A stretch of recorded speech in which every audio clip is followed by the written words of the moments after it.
Hey guys, this is MusicTechHelpGuy, and today I want to show you a really cool plugin from Waves called X-Noise. X-Noise is one of Waves' more expensive plugins unless you were lucky like me and got it as part of their restoration bundle on sale, but it has proven to be extremely valuable for reducing and in some cases almost completely eliminating noise in recordings. Now, X-Noise isn't going to get rid of or work on all noise in recordings. What it does is it can intelligently learn the noise profile of consistent noise in your recordings and reduce it significantly. So this isn't going to work for noises that just happen once or twice in a recording. This is for noise that is consistently in your recording, which includes things like background noise from your air conditioner or HVAC units, tape or electrical hiss, hum possibly from an electrical and signal wire crossing or whatever, but it has to be consistent noise across the recording.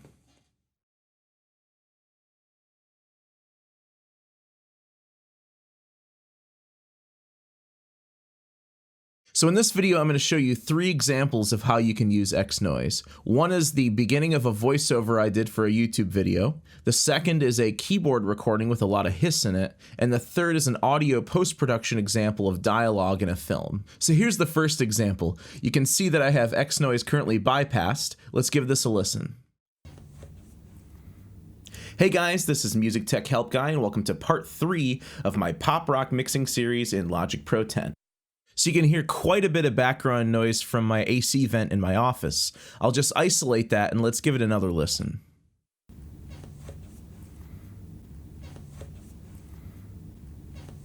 Part of the reason why the noise seems so high in the signal is because I always add EQ and compression to my voiceovers, which enhances my voice but also enhances the noise. So what I'll do is add X-Noise before the EQ and compression and learn the noise profile of that background noise we just heard. I've got a pretty long clip of noise here, but X-Noise can actually work with samples as small as 100 milliseconds. So I've selected the noise with the cycle range in Logic, and I'm going to press the Learn button to profile the noise. And I typically use the high resolution setting because you get the best quality out of this, although you don't have to select the resolution at this point, you can actually change it later. So let's just press play to learn the noise profile. After we play the clip of just noise, we just press the Learn button again to stop learning the noise profile. You'll see that we now have a white line and a green line. The white line is the noise profile that the plugin has learned, and the green line is the output audio signal. So now we just need to play the clip again with the noise reduction in. We'll need to pull up the threshold, which pulls up the threshold of the noise reduction to hear more of a difference from the original. When playing back with the audio, you'll actually see 3 lines in the display. The white is the noise profile, the green is the output, as I said before, and the red is the input signal. You always want the white profile line to be above the red input line to hear noise reduction take place. I pretty much just use my ear here to find a sweet spot. So let's hear what this sounds like with the threshold pulled up. Hey guys, this is MusicTechHelpGuy, and welcome to part 3 of my pop rock mixing series. We also need to play with the reduction slider, which controls how much reduction happens below the threshold. Hey guys, this is MusicTechHelpGuy, and welcome to part 3 of my pop rock mixing series. So again, here's before the noise reduction. Hey guys, this is MusicTechHelpGuy. So there's a lot of noise in there. Here's after the noise reduction. Hey guys, this is MusicTechHelpGuy, and welcome to part 3 of my pop rock mixing series. So now it's cleaned up quite a bit. There's also 2 buttons over here on the right. If you change this to difference, you'll just hear what X-Noise has removed from the signal. So this is great to check to make sure you're not cutting into the good signal too much. Hey.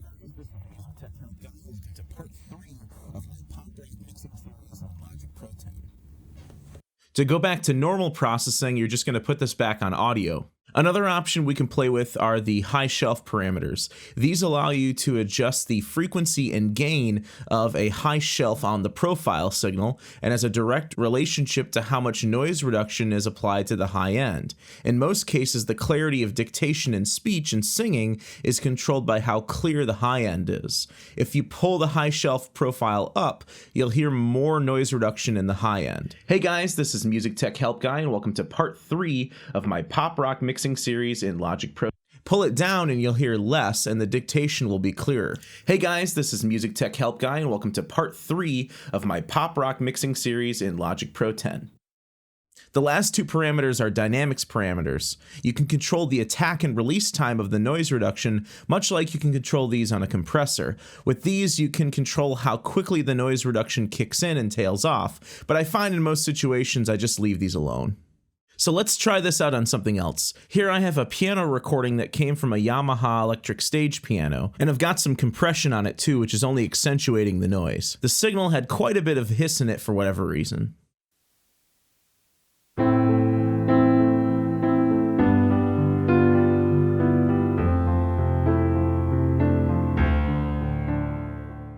So again, I'm just going to press the learn button and play through the open hiss at the beginning of the clip to learn the noise profile.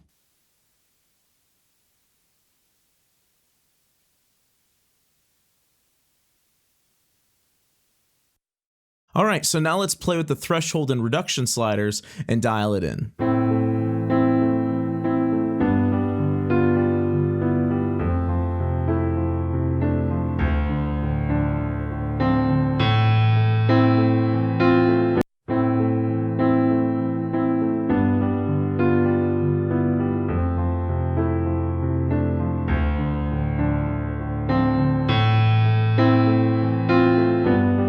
So that sounds a lot better. The hiss isn't completely gone, but it's far enough down where we won't notice it too much. We don't want to overdo it because we don't want to ruin the tone and brightness of the piano. X-Noise is extremely valuable for audio post-production for video and film. So for my last example, I'm working in Pro Tools and I want to reduce noise from a shotgun mic on a boom for this film. So let's listen to the clip. That stuff killed 4 of our friends. We're not leaving without it. So you can hear there's a ton of extraneous background noise in there.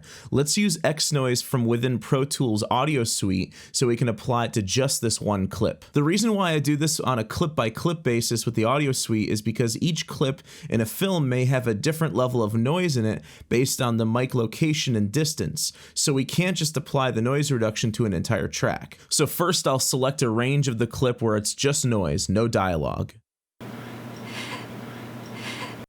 Let's get her breath out of there, and just like before, I'll press the learn button, but in Pro Tools Audio Suite, we have to press the preview processing button down here to input signal into X-Noise from the clip.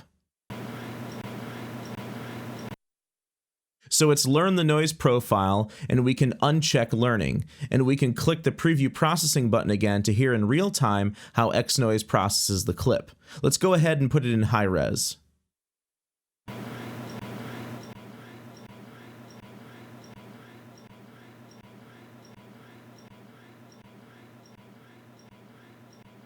So again, for comparison, let's listen to the original. That stuff killed 4 of our friends. We're not leaving without it. That stuff killed 4 of our friends. We're not leaving without it. And the result. That stuff killed 4 of our friends. We're not leaving without it. So it sounds like we have just a touch too much. Let's pull down the reduction and threshold sliders to downplay that a bit. I'll also pull down the high shelf gain a bit to restore the high end. That stuff killed 4 of our friends. We're not leaving without it. That stuff killed 4 of our friends. We're not leaving without it. Again, this is much better considering that the original sounded like this. That stuff killed 4 of our friends. We're not leaving without it. Lastly, all we have to do is hit the render button in the bottom right corner to render the processing into the clip permanently. So that's X-Noise. It's an extremely useful plugin that I use every day in my dialogue for my YouTube videos.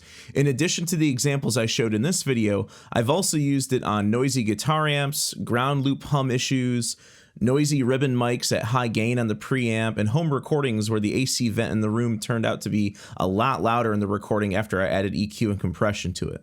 The moral of the story here is that you don't want to remove all of the noise because you risk destroying the tone of the original signal, but you can remove enough of the noise to make it not nearly as noticeable. Signal to noise and physical media noise have been issues in recording since the dawn of recorded sound. The further we can pull noise away from the usable signal, the better the clarity and ease of processing we have later. I hope you enjoyed the video, and thanks for watching.